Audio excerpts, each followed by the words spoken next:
Imagine this. You wake up one morning and realize you no longer recognize the life around you. Dreams you once chased now lie silent. Faces that once meant everything have drifted away. And inside there's a strange stillness, an ache that feels both heavy and hollow. Every step feels like walking through fog. You wonder if this is how it's always going to be, if the light you once had has burned out for good. But listen, if you found this message, it's not by coincidence. Because people don't find words like these when they're comfortable. They find them when their soul is ready to wake up. And that means one thing: you are standing at the doorway of your greatest comeback. Carl Jung once said, "There is no coming to consciousness without pain." He understood what most people run from, that pain is not punishment, it's transformation. It's the fire that burns away illusion so that truth can finally emerge. You think your life is falling apart, but what if underneath the collapse something sacred is rearranging itself? Because every rebirth begins in ruin. The seed must crack before it becomes a tree. The night must deepen before the sun can rise. And you too must break open before you can grow. This pain you feel is not an ending. It's the silence between your old self dying and your new self being born. It's not destruction, it's initiation. Jung taught that the human soul is divided between two realms: the light, everything you proudly show the world, and the shadow, everything you hide, deny, or suppress. The shadow holds the pain you refuse to feel, the fears you never voiced, the anger you buried to stay loved, and the wounds you disguised as strength. And here's the paradox. The comeback doesn't begin in your light. It begins in your shadow, because what you avoid doesn't disappear. It directs your life from the dark. Maybe that's why everything feels heavy now, because your shadow no longer wants to be ignored. It wants to be seen, heard, integrated. When you stop running from it, you stop fighting yourself. And that's when real power begins to surface. The kind that doesn't depend on control or approval, but on awareness. You might feel lost. You might not even recognize yourself anymore. The things that once made sense now feel meaningless. But what if that's not loss? What if it's awakening? Sometimes the universe has to dismantle the false identity you built for survival, so it can reveal who you truly are underneath. Jung said, "Until you make the unconscious conscious, it will direct your life, and you will call it fate." Think about that.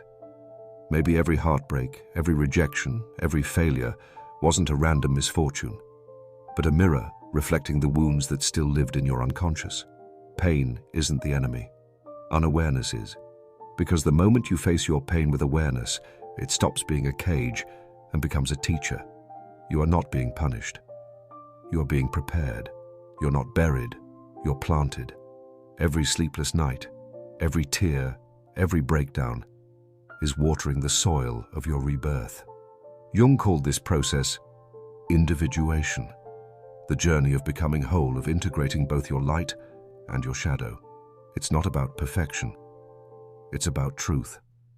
It's about seeing yourself without filters, even the parts that terrify you, and realizing they're all fragments of the same soul longing to unite.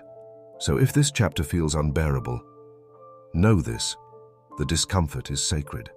It's life's way of carving you into alignment with your true nature. Maybe you've been betrayed. Maybe you've lost people who swore they'd stay. Maybe the things you worked for crumbled overnight, and now you're standing in the ruins wondering who you are without them. Here's what Jung's wisdom whispers: nothing real ever dies. Only illusions do. Every ending you face is an invitation to return home to yourself. The death of your old self is not a tragedy. It's an act of grace, because beneath that death lies your higher self, the one that doesn't chase, doesn't beg, doesn't pretend. So stop numbing the pain. Stop running from the silence. Sit with it. Let it break you open, because pain fully felt transforms into wisdom, and wisdom is the root of all freedom. Your comeback doesn't begin in comfort.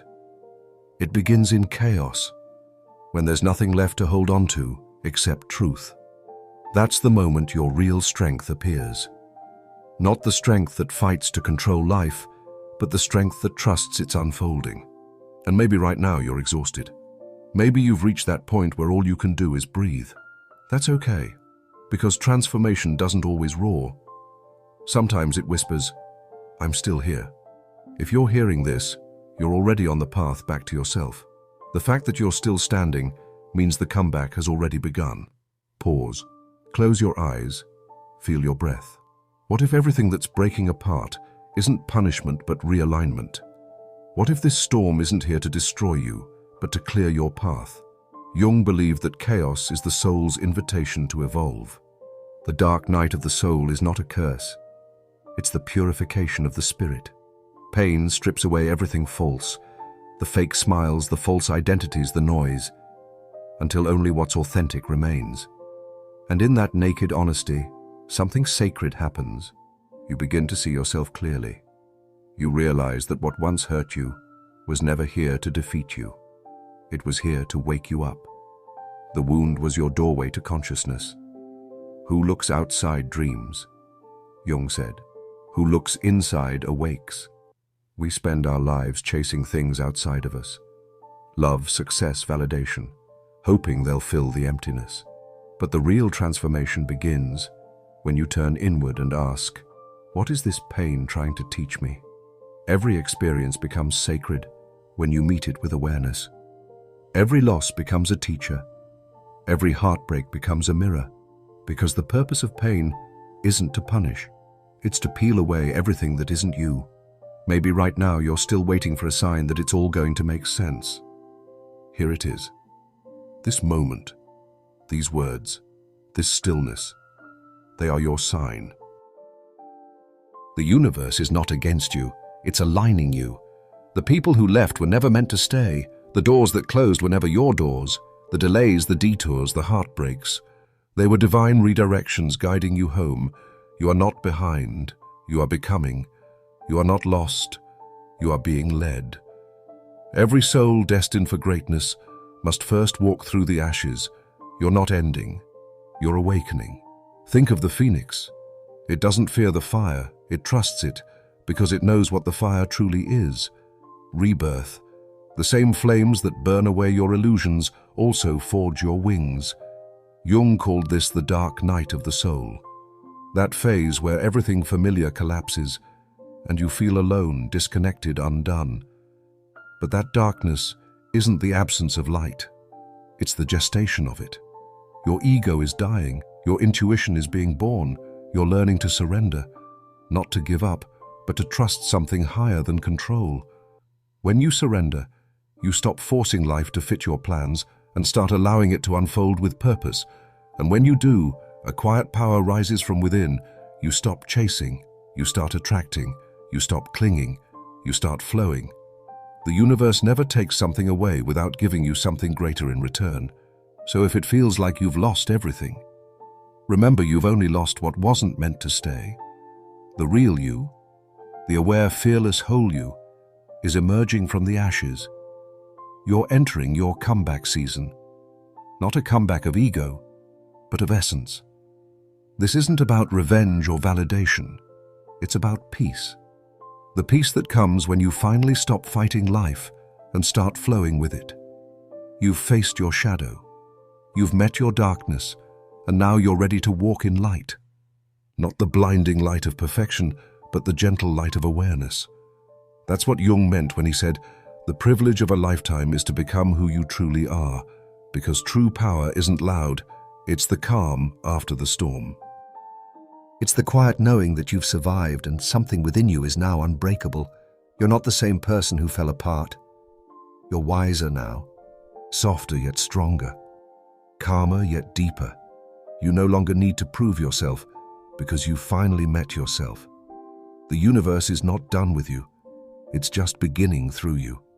And one day soon, you'll look back at this chapter and realize it was never a breakdown. It was the sacred rebuilding of your soul. You'll understand why every detour was divine, why every loss was protection, why every delay was preparation. Because this, right now, is not your ending. It's your resurrection, the comeback of your soul. You will know you've healed when the same situations no longer shake you. when peace becomes your natural state, when you can bless what broke you because it made you real. Every scar will tell a story, not of defeat, but of evolution, because you are no longer living to be perfect.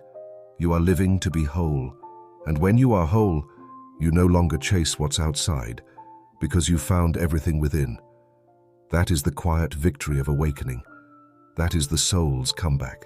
If these words touched your heart, like this video, and share it with someone who's walking through their own storm, because you never know whose life might be waiting for a reminder that pain is not the end, it's the beginning of awakening. This is Deep Psyche, where pain becomes wisdom, darkness becomes light, and every ending is just the universe preparing you for your greatest beginning.